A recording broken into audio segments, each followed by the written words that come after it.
It seems to be working, so. Okay. Good. Right. Good morning, everyone. I know we're having some IT issues.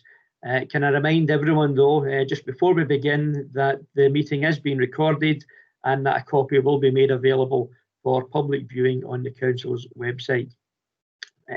Thanks very much for joining us this morning, everyone, for this morning's Cabinet meeting.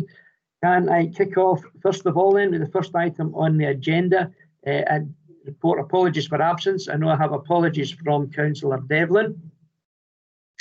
And we know that Councillor Merrick is hopefully going to be joining us just shortly. Does anyone have any declarations of interest? No, thank you. Moving on then to item 3 in the agenda and our core systems implementation progress report. And I assume maybe Louise, are you covering it, or Lorraine? I'll do it. Thanks, Councillor Buchanan. Thanks, Lorraine. And Louise. Thanks, morning everybody. So today's paper gives Cabinet an update on the good progress of the core systems programme, which you'll remember was tasked with replacing the Council's legacy IT systems for finance and procurement and HR and payroll. This has been a huge focus of our change capacity over the last couple of years and has involved services right across the Council, the HSCP and the Trust. I wouldn't underestimate the fact that these are very complex projects where financial controls and data protection have had to be paramount at all times. So I'm pleased to report today that both systems are now live and operational, the HR and payroll one as recently as yesterday. So we're having teething issues just there, but live as of yesterday. We're also through our first full year financial audit on the new finance system and no significant findings arising. So overall, this is an amazing achievement, which would have been remarkable enough actually in a normal year, but with our key teams working at home and all the service pressures of COVID, I think it's even more of a challenge, but also such an achievement for our teams to go to this stage. We've also had to carefully balance these implementations alongside some other key system implementations like the Council Tax and Benefits system, which we expect to go live with later this month. And that uses some overlapping resources. And the team have also had the scope of their work increased to manage an important upgrade to the ICON payment system, which allows our customers to take credit and debit card payments or to make credit and debit card payments, which obviously the more we do digitally, then the more we absolutely have to rely on that system. There have been bumps along the way and delays with contract negotiations, some IT connectivity issues and not least COVID. But overall, the finance system went in with just a few months delay. And despite the implications of a slightly longer delay to the HR and payroll system, we do remain within budget for the programme. Future phases and costs are being considered now, and they'll depend really on how far we want to go in process improvement work and how we want to manage those systems going forward. In the meantime, we're beginning to realise early business benefits from the finance and procurement system in terms of employee self-service and digitisation of processes, elimination of spreadsheets and tighter financial control. So it will take some time to bed these systems in and get the full business benefits out, and this will be the focus of our work over the next year and then beyond into a kind of business as usual approach beyond that. But pleased to report the good progress this morning and we're happy to take any questions. So recommended that Cabinet notes the successful implementation of the finance and procurement IT system, notes the revised plan for implementation of the HR and payroll system, and the update that I've given that went live yesterday.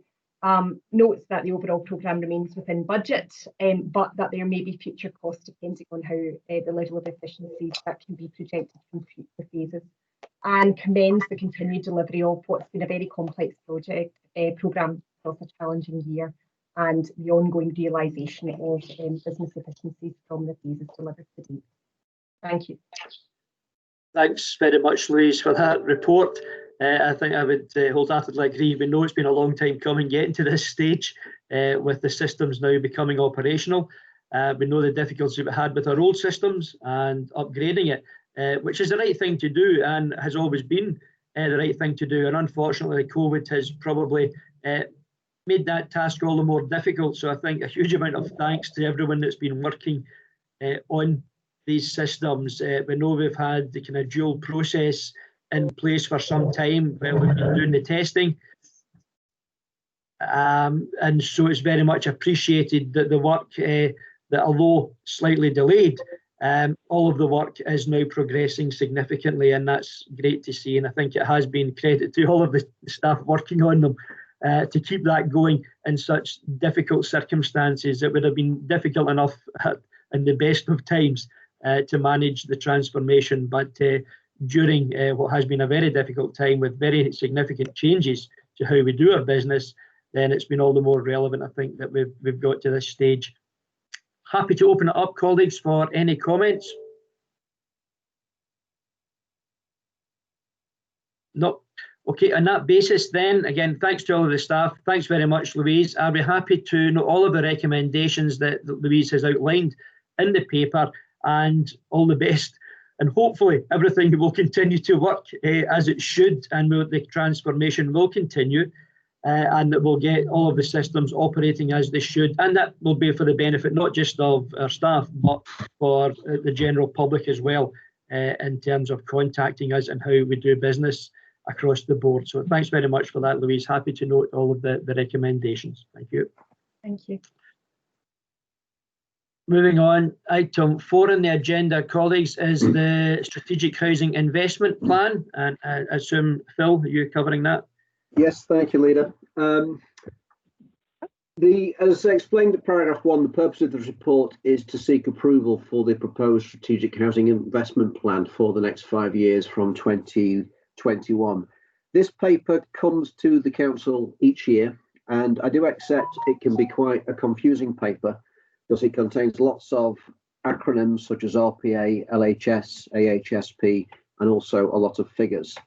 In short, each year the Scottish Government gives money to local authorities to help deliver affordable housing. Without that subsidy, it wouldn't be possible to deliver. So the subsidy we receive as a local authority is called an RPA, a resource planning allocation. How that RPA is spent each year is called the SHIP, the Strategic Housing Investment Programme. As one will see from paragraph 3, what the SHIP does is it details what houses will be built, what size those houses will be, and what location they will be contained in. As I said a moment ago, without Scottish Government subsidy, rents would be too high for social housing. So the Scottish Government subsidy is deemed to be essential. Paragraph 12 details what we are proposing the SHIP will deliver in the next 5 years, which includes 579 units of social rented housing, and approximately 10% of those new units will be suited for particular needs such as older people or for wheelchair users.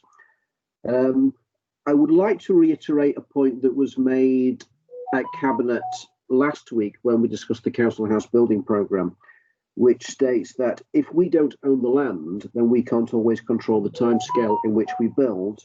And if we don't build, then we can't spend the money. And sometimes if we don't spend the money, then the money is lost and is handed back to the Scottish Government. So we do all that we can to ensure that the programme is realistic, and any sites that are put forward for development are likely to be developed as opposed to merely being hopeful to be developed. The appendix gives the details of which sites are proposed, how many units are proposed on those sites, who the developer will be, and in which financial year we anticipate the money to be spent. And on that basis, I am delighted to recommend this report to Cabinet. Thank you.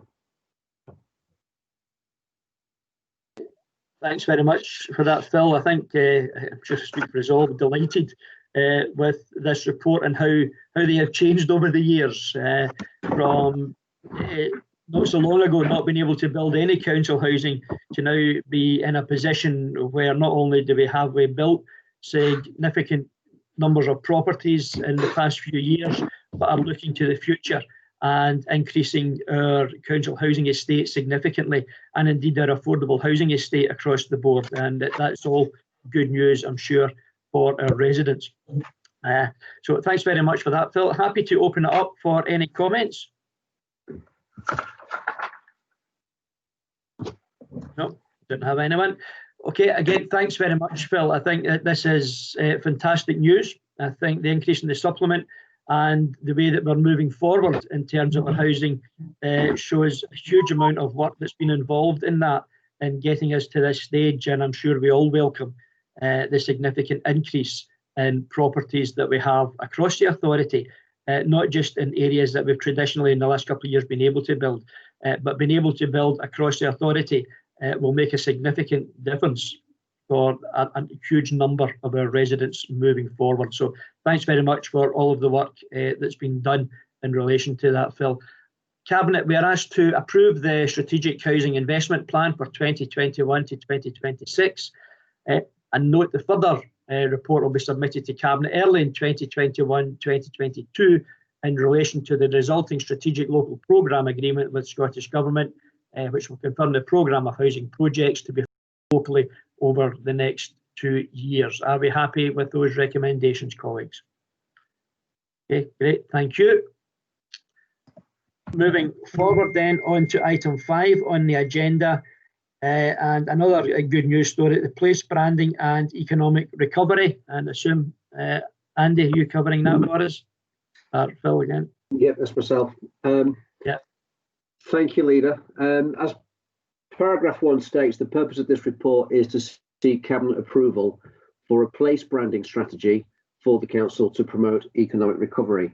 Both during COVID and post-COVID, Council residents obviously need and want to shop, to eat in restaurants and to visit places. As has been stated at paragraph 6, traditionally, a high proportion of Council residents either travel to work outside the local authority area, maybe shop and eat outside the local authority area. If we can persuade more people to shop, eat and visit their local area, it will boost the economy, it will help create jobs. Also, at the time of COVID, it will reduce travel and help contain the virus. And furthermore, it will help reduce our carbon footprint. So therefore, we have asked ourselves, how can we encourage more local residents to shop, eat and work in the local area? So we have developed a branding proposal based upon research with local people and local businesses. And what I would like to do is ask my colleague, Catherine Mackay, to come in, who will talk you through the proposed branding slides and explain in some detail what it is we envisage that we would like to achieve. So Catherine, could I bring you in, please? Yeah, thank you, Phil. I'm just going to share my screen. Thanks, Catherine.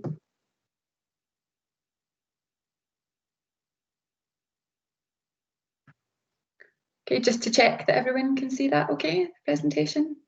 Yep, you're okay. Okay, perfect. So I'm just going to take you through a short presentation on place branding and its role within economic recovery. And this presentation supports the Cabinet paper presented today, which has got the full background. So place, what is it? Well, it's the concept of communicating an area's unique features and characteristics, and it can play a key role in promoting economic development as well as wider objectives for the Council. How can it support economic recovery? Well, by uniting East Renfrewshire's unique towns and people through a shared sense of pride to live, work and play within East Renfrewshire. So in a primary sense, emotionally, that stronger feeling of gratification or happiness in being part of East Renfrewshire. Rationally, that stronger pride and connection turns into the desire to support my area, whether that's by shopping locally or contributing towards it being a good place to live. In a secondary sense, emotionally being drawn towards East Renfrewshire because of its strength of image, and rationally, a desire to visit or do business in East Ren because it's a good place to be. So in order to develop an authentic and meaningful place brand, research was conducted with various stakeholders, so local businesses, residents, council officers, business improvement districts, Chamber of Commerce, Business Gateway, involved one-to-one interviews, focus groups, and also using local resident Facebook groups to find out what living in East Ren meant to our residents. This research gave us really meaningful insights to take into the branding, and it highlighted that East Renfrewshire is a collection of separate towns and villages with unique identities, and people in these towns and villages have a strong sense of local identity. So we wanted to develop a brand that recognised and celebrated this. So a kind of people makes Glasgow, if you will, for East Renfrewshire. So the problem, how do you brand a place that's not a place? Solution, here is everywhere. The idea is that residents of East Renfrewshire are far more likely to say that they hail from Clarkston or Neilston than they are from East Renfrewshire. So instead of fighting that, our idea allows them all to be proud of being from here. East Renfrewshire, here is home. And if you take the word here, you can see that we've got an ER there for East Renfrewshire, and this really being kind of at the root of all of the branding. So East Renfrewshire, here is home. You can see this vibrant patchwork of colour, make a virtue of the diversity of the different towns and villages that make up East Ren by creating this colourful geometric patchwork of symbols and shapes. This concept would mainly be used with photography and film, using images of local people, places and businesses. The patchwork concept really allows us to create these different tiles to represent different towns, key landmarks and different businesses and amenities on offer within the area, and also allowing towns to retain that sense of identity. We can loosely tie this to the textile industry history of the area as well. So patchwork, as with everything you'll see visually in this presentation, it's all work in progress at the moment. We're working on refining this, adding in other landmarks such as the Rooking Glen Waterfall, Barhead Museum, Eaglesham, Mermskirk, etc. The colour palette for the brand, as you can see, is really vibrant and allows us a lot of flexibility to theme different areas, for example, business, well-being, etc., according to different colours. So what I'll show you now are, again, draft concepts in development, and we'll be tweaking the design and adding in the local imagery, but just to really show you how the police bands can work over a number of different themes, showing all aspects of life that the council is involved in.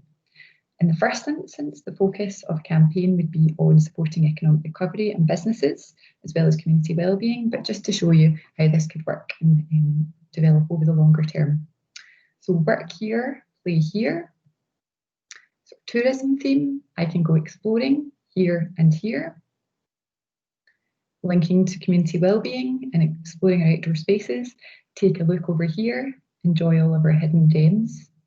Here for your wellbeing. We're so glad you're here. If we can choose anywhere to live, we'd choose here. We're welcome here. And some other further possible education, employment type lines that we could use. So they'll love learning here. Here's to your future. And we're here for one another. Under possible business execution, here from 5 AM every morning. And this is kind of part of the initial campaign we'll be working on. So some lines to really have that strong call to action in terms of supporting local businesses following COVID. So here is where you play your part, help local businesses survive. Be here for local businesses. Your support is needed here. This is just another example of how the branding could be used for the different towns. So here is Newton Mearns, a blend of the old and new, of community and countryside. Here is Giffnock with its peaceful green spaces and the buzz of a busy village social scene. And we can look at developing these types of lines for our other towns. This is just an overview, just to show you kind of visually how the police brand looks collectively. You can imagine this having a sort of 5-year lifespan, and by replacing imagery, we've got the flexibility to keep things looking really fresh and up to date. In terms of the campaign objectives, so the new police branding would initially focus on a short-term approach to addressing COVID-19 impacts, but it does have longevity and can be used flexibly across different areas of the council as economic recovery takes place. In the short term, our objectives would be to support and sustain the current businesses in the area impacted by the pandemic, encourage local people to spend more time and money in East Renfrewshire through a Love Local campaign linked to the new police brand, promoting pride and confidence among existing residents and businesses.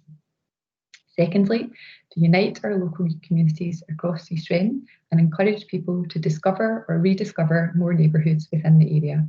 So that could be local activities, green spaces and businesses to help increase community wellbeing.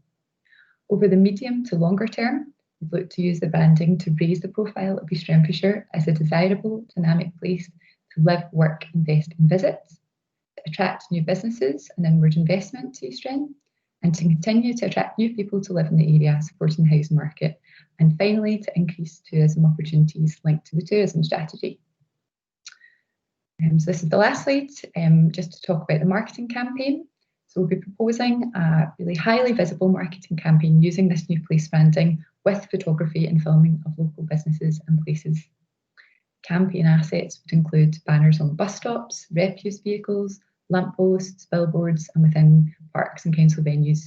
We'll also look at doing local press partnerships, press releases, and all very much supported by a strong social media presence and on the website. There's opportunities for collaboration and support being explored, linked to the BIS, Chamber of Commerce, Business Gateway, and other partners. And they've all seen the new banding and are all really on board with what it looks like. So today, subject of the approval, requesting the Cabinet paper, we're asking for the £80,000 from the Scottish Government's Central Capital Fund. And we've also secured £10,000 of revenue funding in application to the Partnership Love Local Fund. So that's the end of the presentation. Happy to take any questions. Thanks very much, Catherine and Phil. That's much appreciated. I think this is an excellent document. I know I'd spoken recently to the Chamber of Commerce, and I know that they've been working with us and that they're delighted with it. I think it says a lot for our high streets to try and deliver as much as we can. We know the difficulties that we have faced in recent months because of the pandemic, and not to say that it wasn't difficult before, but I think this is an excellent way forward.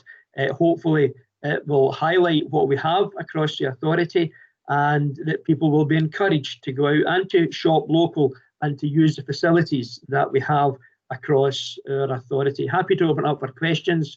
Councillor Bamford. Thank you, Lisa. Like a lot of others here, I'm having some connectivity problems. So can I add on a tag on to the last paper to just thank Phil and his team for the SHIP, because I think building up to 579 houses for social rented housing is fantastic, particularly as a lot of them are in the Eastwood and in my ward side. So thank you, Phil. Regarding the place branding and economic recovery, I think this is an excellent idea, and it builds on the local impetus.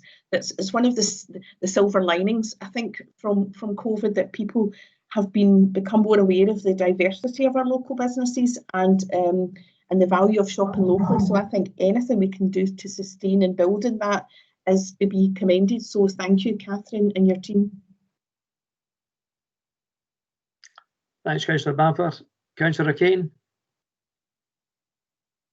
Thanks very much. I would agree with what Councillor Bamford has said. I think it's a really positive campaign. I think it's important and timely, and I think certainly speaking to local businesses in my patch, they would warmly welcome it, and I think any support that can be given to encourage people to stay local. Really like I think the acknowledgement that East Renfrewshire is a community of communities in a sense, and I think that's its strength actually, and I think we're really highlighting that, which I think is really positive as well. The comment I would have is maybe just a personal thing, but the kind of the shire part of East Renfrewshire being on another line, I just think makes it look a bit like we're talking about Renfrew, the town, and obviously historic county town, but nothing really to do with us here in our concept. That's just a visual thing, and it's maybe just me being a pedant, and I'm happy to take it up offline, but it would have been remiss of me not to pitch something in. But on the whole, please take these comments as really, really positive. Okay, thanks, Councillor Kane. Does anyone else wish to comment? No. Okay, again, thanks for the huge amount of work that's gone into this, Catherine. I know that a lot of consultation has gone in as well across the authority to get this done. So, and I think that the outcome, I think, is excellent. I'm sure that the branding will significantly enhance our high streets, and everyone will work together to develop that. So I'm absolutely delighted with it and glad to see it moving forward. So thanks very much, everyone. On that note then, Cabinet, I'd be happy to approve the proposed branding strategy for East Renfrewshire to assist specifically in promoting local economic recovery from COVID-19 pressure, and to create a brand which allows us more long-term to promote East Renfrewshire as a desirable place in which to live, work, visit and invest. Thank you, colleagues. Moving on again to the next paper, again in terms of regeneration and the Town Centre Capital Fund for 1920 and 2021. And again, I presume, Phil? Yeah, thank you, Lena. This paper has two purposes because it relates to two funding streams. There was a funding stream of £50 million made available by the Scottish Government and COSLA in March 2019 for improving Scottish town centres. We as a local authority were given in excess of £900,000, £981,000 to be exact, and proposals for spending that allocation were approved at Cabinet on the 28th of November 2019, and this paper provides an update on that spend. Secondly, the Scottish Government provided a further stimulus of £18 million for the year 2021, and as a result, we were awarded £353,000 in September 2020. And again, this paper details how we propose to spend that money.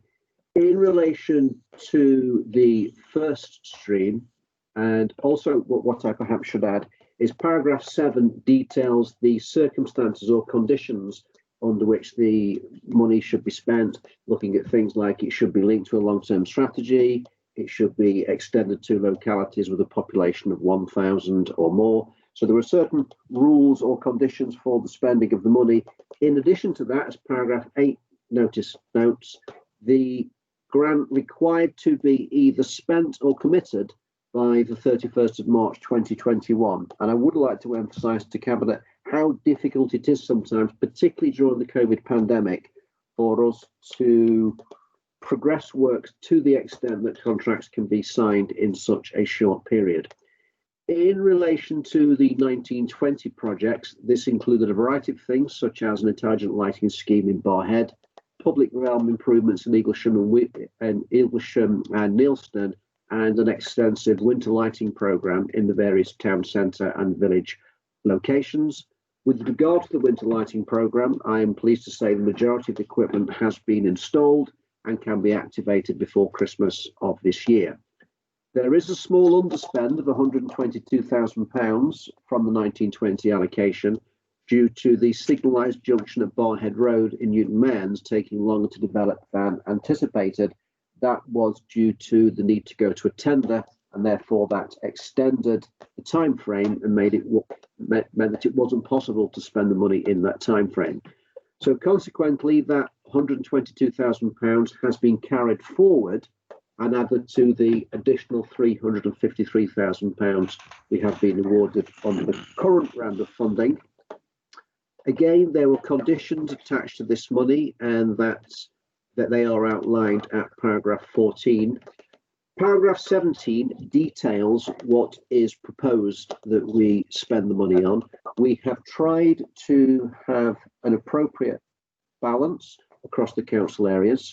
We have tried to focus on projects that will deliver a visible return to local residents, and obviously we have to take into account that the project needs to be delivered or a contract committed by the 31st of March 2021, and also we're keen to avoid, if necessary, any ongoing revenue implications. So the proposed projects are detailed at paragraph 17. As I say, it's been very, very difficult to get this over the line due to the short time constraints, the fact that a lot of our partner organisations have been in lockdown for some of this period, and the fact that a lot of our staff are currently working on processing the business support grants.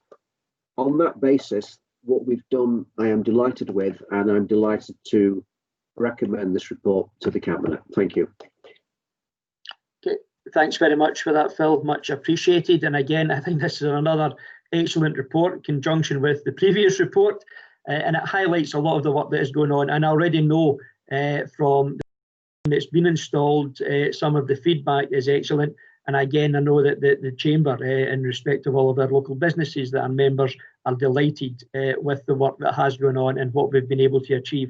It's always difficult to spend money which has some very difficult time frames and indeed is restricted in what you can actually do, sometimes because of the amounts and the timescales involved. So I know a huge amount of work has gone into this on top of everything else that has been taking place, and it's credit to all of our team working on it that they've been able to deliver on these topics. Happy to open it up, colleagues. Councillor Bamford.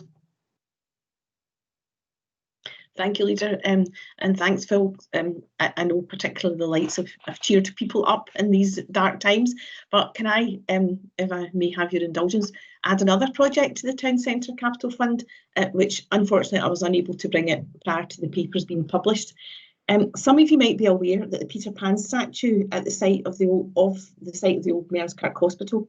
Mearnskirk Hospital was opened in 1929 and was the only children's hospital in Scotland for a long time. It was a TB hospital before we had childhood vaccinations, which is quite timely when we're talking about vaccinations. Anyway, at the time, local residents in Eastwood collected funds and commissioned the statue by a local sculptor, a Mr. Ellsworth, as a thank you to the first hospital superintendent, and it was erected in 1949.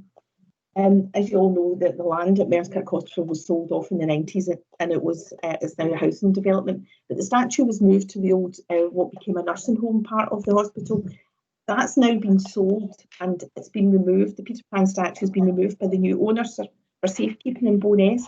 There's a lot of local interest from the Mearns History Society, from Hazeldean Nursery, from local residents in Mearnskirk, as well as the library part of culture and leisure, to try and retain this statue within the boundary of Mearnskirk. And I just wondered if we could, I've been discussing this with NHS Greater Glasgow and Clyde and the new owners, and I'm hoping that they will give us back the statue, site it somewhere in the Mearnskirk area. So could the cost of that be included? And apologies again for it not reaching the papers before now, but is it possible to have it added to the Town Centre Regeneration Fund?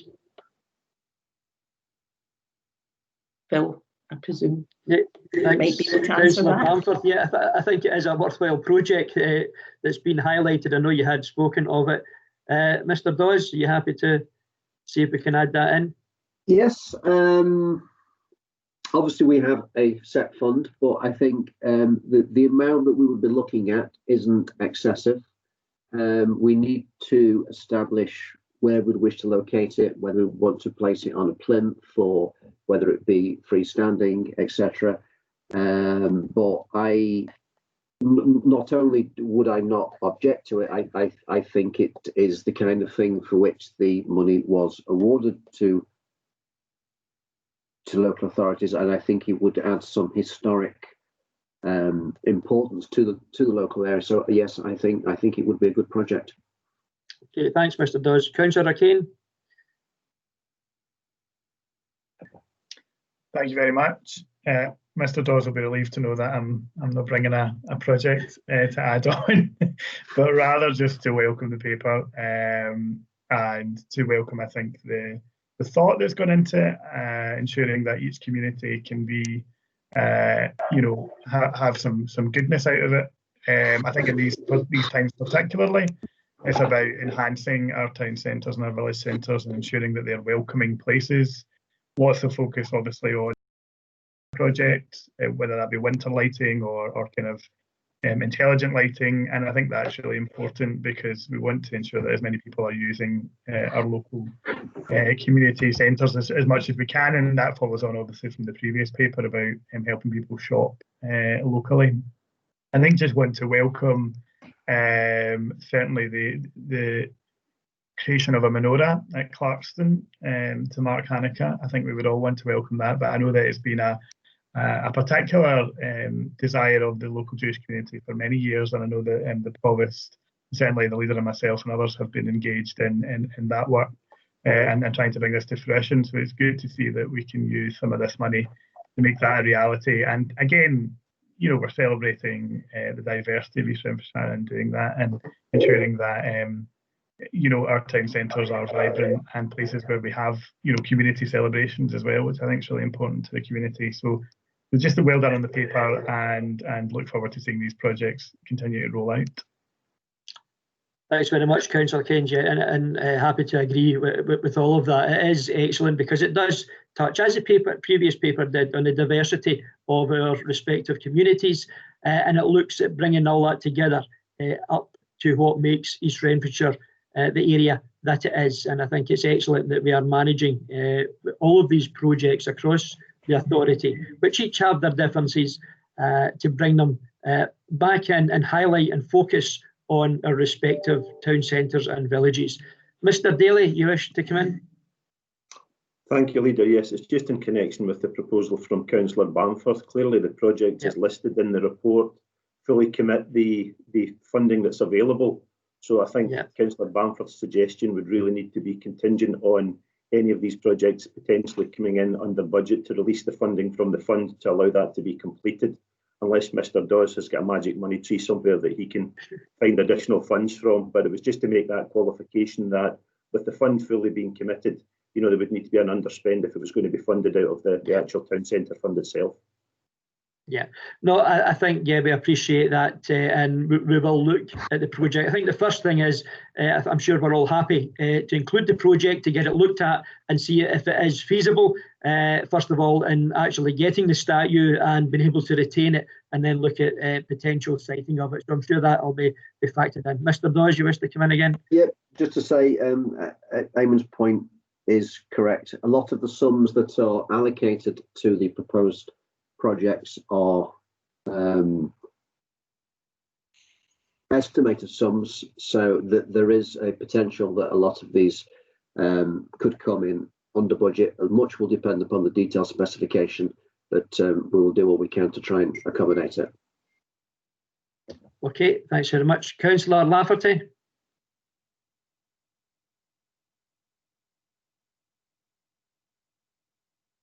Hi, Alan, you wish to come in?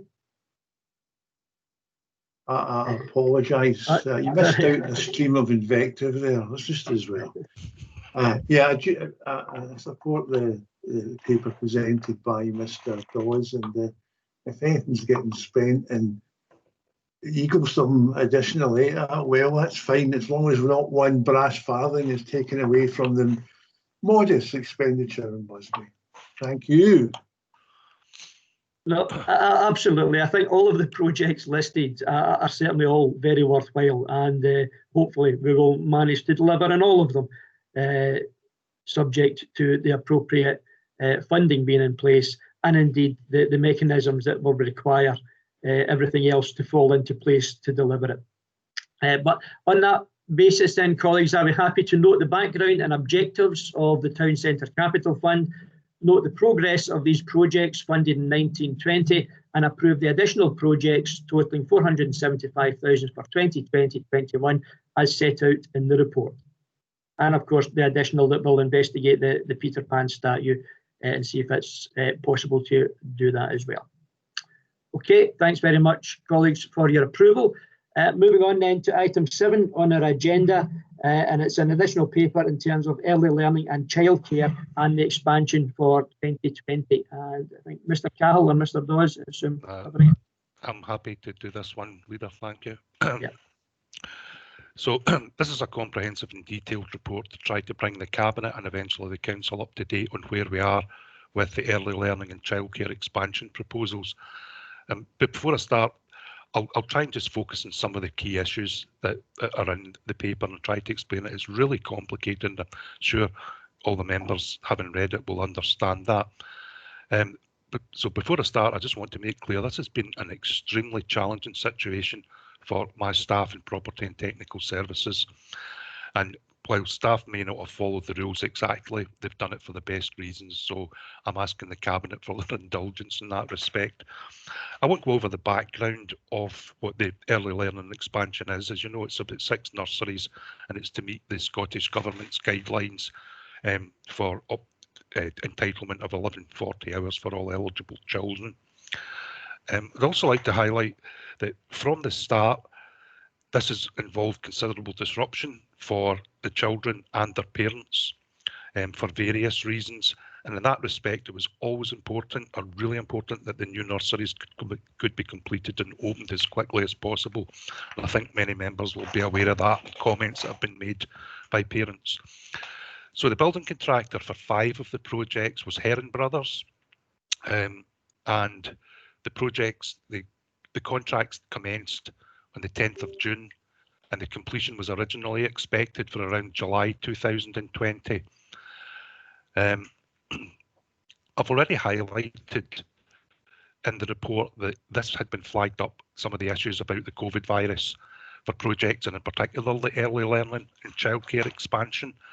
So if you look at paragraph 7 of the report, you'll see that there were reports to the Cabinet on 27th August and the Council on the 9th of September flagging this up about the significant effect that COVID was having on the timing and cost of projects. And particularly it referenced the early learning and childcare expansion, that there had been a significant impact because of the standstill in relation to COVID, and it also highlighted the additional problems being associated with connection to the sewerage and issues around Scottish Water.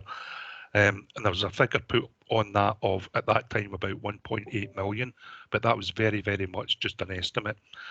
So the report, those 2 reports concluded with the fact that the officers were going to go away to try to mitigate those costs and also identify savings. So this report then provides an update on where we are in relation to the current situation in those previous reports. I would say that staff have worked really, really hard to try to help recover the whole process, and work is now ongoing and completions are on an advanced stage. Within the capital programme originally, the provision was 27.372 million. However, there's now a need to increase that sum to take account of additional costs.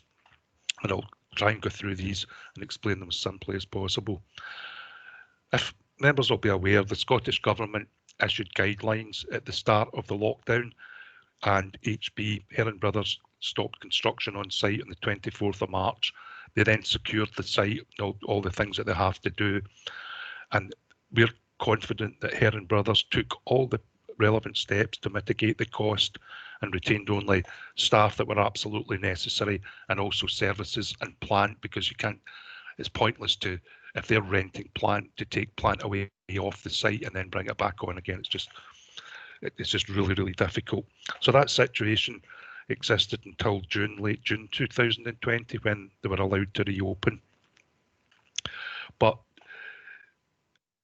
I think it's important that the Cabinet bear in mind that although the site did reopen, the contractor is working to much restricted practices because of the Scottish Government guidance in relation to social distancing, all of that type of stuff.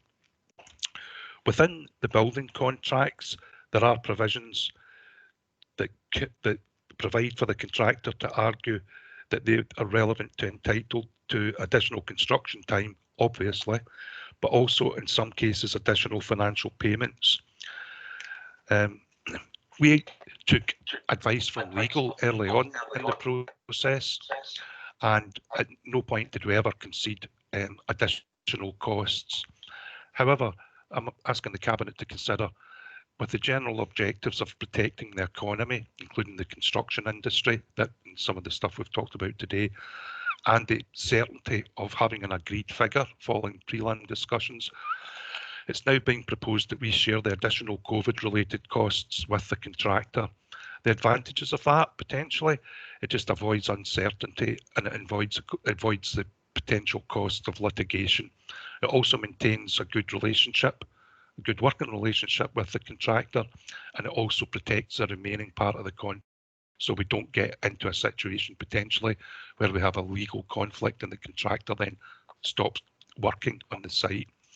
So in that respect, we've negotiated a provisional compensation agreement with the Heron Brothers, and we've got independent support from our consultant to advise that that represents good value and is reasonable. Also, my own staff have negotiated terms with the contractor for cross-Arthurley as well. So the total sum payable under a shared agreement would be £803,000. Those costs during the shutdown period, as I mentioned earlier, they relate to things like the prelims, the rental of site cabins, plant, utility, security, insurance, and some staffing. So that was during the shutdown period. Since restart, most of the cost is due to what they call prolongation, which means essentially that the contractors only got allowed to have 50% of the workforce on site. So you can imagine the works are taking longer and there are functional issues about on site. Those sums haven't been committed yet. I would advise though that potentially if the council wasn't to agree, we could face a potentially costly legal dispute. So I'm asking the Cabinet today to recommend to the Council approval of the payment of £803,000. Moving on from the COVID issues, if that wasn't enough, we had Scottish Water issues. Basically, Scottish Water have a hierarchy of 5 solutions for surface water drainage that relates from their preferred option, which is storage and reuse, that's option 1, to number 5, which is the kind of least desirable, which is water being drained to a combined sewer. As part of the process, we thought we could connect all 5 nurseries to the combined sewer because our engineering consultant, like ourselves, had anticipated that although Scottish Water had that policy in place, they quite often allowed a relaxation. However, during the implementation of the project, it appeared that Scottish Water have really toughened up their stance on this because of flooding and all that sort of thing. So initially, our request to connect to the combined sewer in all 5 was initially refused by Scottish Water. Our staff have negotiated with Scottish Water, and I have to say this was over quite a long period because don't forget Scottish Water have their own issues in relation to coronavirus. So they eventually allowed us to connect to the combined sewer at Crookford, Eaglesham and Busby, and we had to divert water from surface water from other areas by doing things with road gullies and water courses to compensate for it. So the cost of those works was £196,000. And the remaining 2 nurseries, that's Overley and Glenwood, we managed to connect to the water courses and didn't need to go to the combined sewer, but the cost for those works ended up in £380,000.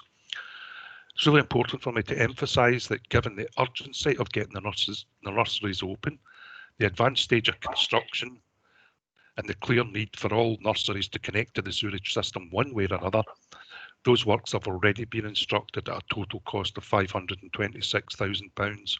But I would emphasise that without connection in some way to the sewerage, those nurseries could not ever open without a water supply. Just in case there are other issues, but I'm hopeful there are not in relation to the sewerage, I'm asking the Cabinet to recommend that a further contingency of £50,000 is available to me just in case. So basically what I'm asking the Cabinet to do there is to homologate that action in relation to the increase in contract values, because that's all the Cabinet has power to do, and to support the action that I've taken, but to recommend to the Council, which is in terms of the Council's scheme of administration, that additional resources of £526,000 and the contingency of £50,000, which would total £576, be approved to cover the exceptional circumstances. Over and above that, there have been some further additional costs. I know this is a rather long report, but I'm just trying to explain how we've got here. There's an allowance needs to be made for post-contract changes. That's standard on a large contract like this, where things change as we go along. The contingency allowance was originally £862,000, and that's proved to be insufficient for the project for a variety of reasons. I've given some examples of what those post-contract changes relate to. You come across unexpected things like contaminated soil. There was the Parklands objection issue. There's roads, pathway improvements, various other things. So those total an additional £233,000. In addition, there's been a requirement for additional equipment and services, mainly IT, It's outlined in paragraph 26, where the original contingency or provisional sum allowed, has been insufficient. So the total additional costs in relation to that are £101,000. So if you add those two together in paragraph 26, they would total £334,000. A lot of detail in there. So in summary, what I'm advising is that the committed project costs for which I'm asking for additional money, a recommendation for additional capital resources from the Cabinet to be made to the Council, was for the Scottish Water drainage sewerage costs, which were £576,000, but that would include the £50,000 contingency I'm asking for. The post-contract changes of £233,000 I just referred to for unexpected issues. The other costs, mainly IT, which I just referred to, which is £101,000. So if you total those together, that would come to £910,000. Over and above that, I'm asking the Cabinet to recommend to the Council that we enter into the agreement with HV Brothers and the other contractor for the proposed additional COVID-related costs of £803,000, which would bring the potential additional overall cost of the project to £1.713 million. Just to highlight, every attempt's been made to minimise its additional expenditure and look at ways where savings could be found to offset it. However, that's been very difficult given the late emergence of the COVID issue during the contract and also the Scottish Water issues. We have managed to look for potential savings or contributions that could be made towards this to offset it. And we've identified £369,000 comprising, there was a £318,000 rebate from Hub West in relation to Barhead, and also there was a saving of £51,000 in the works at St Cadoc's. So the remaining £1.344 million will be found, if approved, would be found from delays and deferrals due to the other COVID-related issues in relation to projects that have already been highlighted in various reports to the Cabinet. So, in addition, the total additional capital costs across the various categories, in summary, is £1.713 million, which includes that element of the compensation to Heron Brothers, a contractor. So if you take out the additional compensation payment, just to put this into perspective, actually the additional expenditure amounts to about 3.32% of the original capital provision of £27.3 million. I would just say again, emphasise there's a real need for the facilities just to open and operate as soon as possible so that the children that are currently displaced can be enrolled at their intended placement. It's limiting, the current situation is just limiting flexibility and the choice for families. So in conclusion, what I'm asking the Cabinet to do is to note the delay in the opening of the nurseries due to all the things that I've just explained. Homologate my decision as the Director of Environment to vary the relevant contracts to accommodate those additional works in particularly challenging circumstances, which I've explained to you, just all in an effort to get these nurseries over the line and open as quickly as possible. I'm also asking you to recommend to the Council that additional capital expenditure of £910,000 be approved to cover the additional committed works that I've already explained to you, and also to recommend to the Council that a compensation payment of £803,000 be made to Heron Brothers and the other contractor as outlined in the report. So I apologise for taking so long there, but it's such a complex and complicated situation, mainly due to coronavirus and also to the Scottish Water issues. But trying for staff to try to deal with those issues during coronavirus has been incredibly difficult. It's as simple as managing to be able to get in touch with the contractor, be able to get in touch with colleagues in Scottish Water and various issues in relation to that. So I'm happy to try and take any questions, and probably with a bit of support from Mr. Dawes where necessary. Thanks very much, Mr. Cahill, for that. I appreciate the difficulties. I know there was initially some questions. The paper was due last week, and I know and I appreciate the time and effort that yourself and all of the team have taken to put in place this paper, answering many of the questions that some of us had. So I very much appreciate the work that's going on to do that and to explain the background. It is an extremely complex matter. I think building 6 nurseries on the go at the one time in normal circumstances was always going to be challenging, but to do it on the back of the pandemic and everything that has happened around that has also been extremely difficult. And I think the key aspect in all of this has been delivering 1140 hours, which we know is appreciated by the vast number of parents across our authority who are able to make use of that service. Happy to open it up for comments or questions. Councillor Lafferty. Thank you, Leader. I would like to join you and agree with your comments on the appreciation of the work that has been done in the Environment Department in this most difficult of times to deal with the problems presented, particularly the difficulty sometimes in dealing with the utilities in the area in the best of conditions, getting a solution from, well, I won't name them, but the director knows who I mean.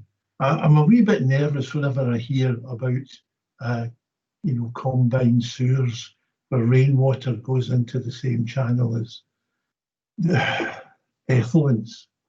I just hope that, I'm sure the director can assure us that everything will be done to maintain the improvements secured in the past few years in the eastern part of the authority, with improvement of drainage and diversion of rainwater, say, into the river rather than into the sewerage system. And I know that a number of people have had dread the winter with the rain that will flood their back gardens with filth. But thank you very much. This must have been an incredible demand in folks' time in the Environment Department. Well done.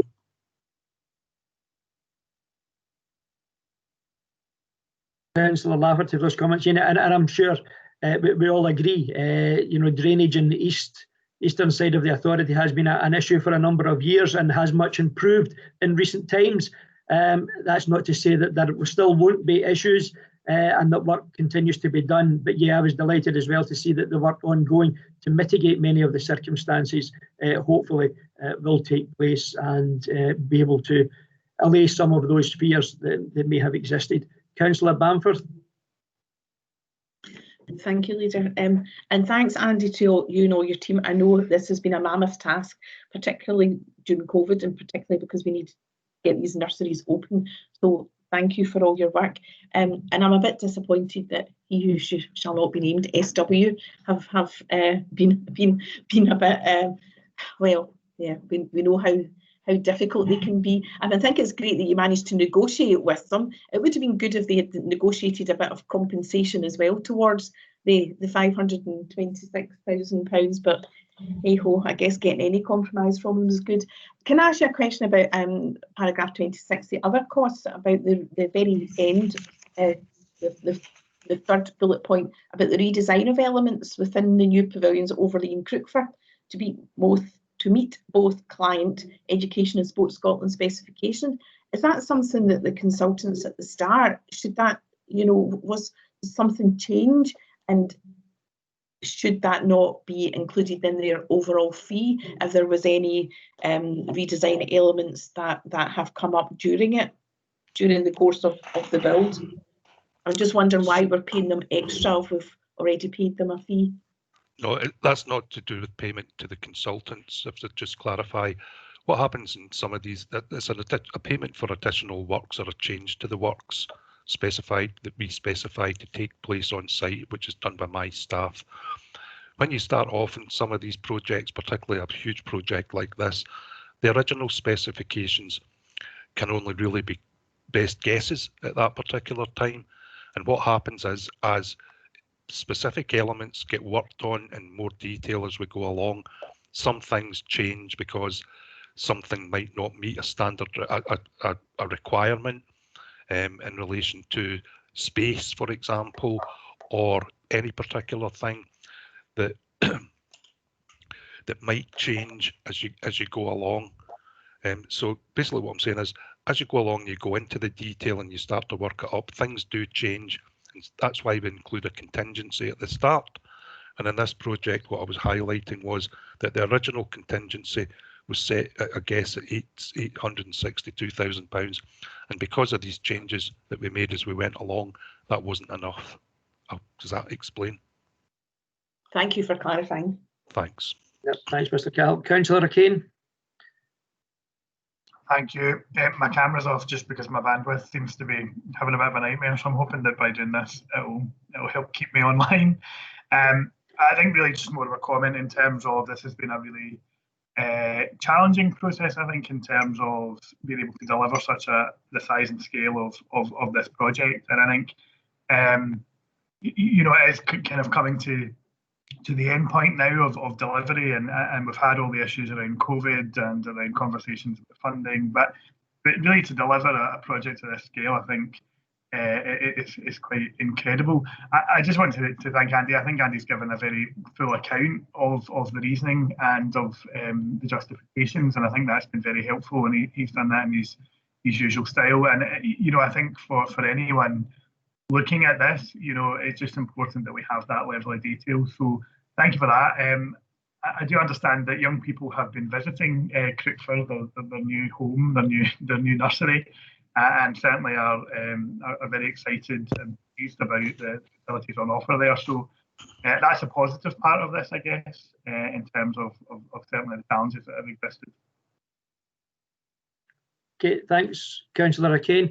Yeah, if there are no other comments, again, you know, I think we've all highlighted the amount of work that's been involved in particularly difficult circumstances. A project of this size would always have contingency issues and ongoing works that would appear during the construction phase. I think without the pandemic, there would have been no doubt there would have been an increase anyway, but the additional aspects of that, the delays to the timetable and the construction timetable, and the impact that had not just on ourselves and our team in the Environment Department, but on the construction firms as well, and achieving what we have done has been significant. So I think a huge amount of work has gone in, and a great deal of cooperation on the most part across our respective partners to deliver these projects has been significant.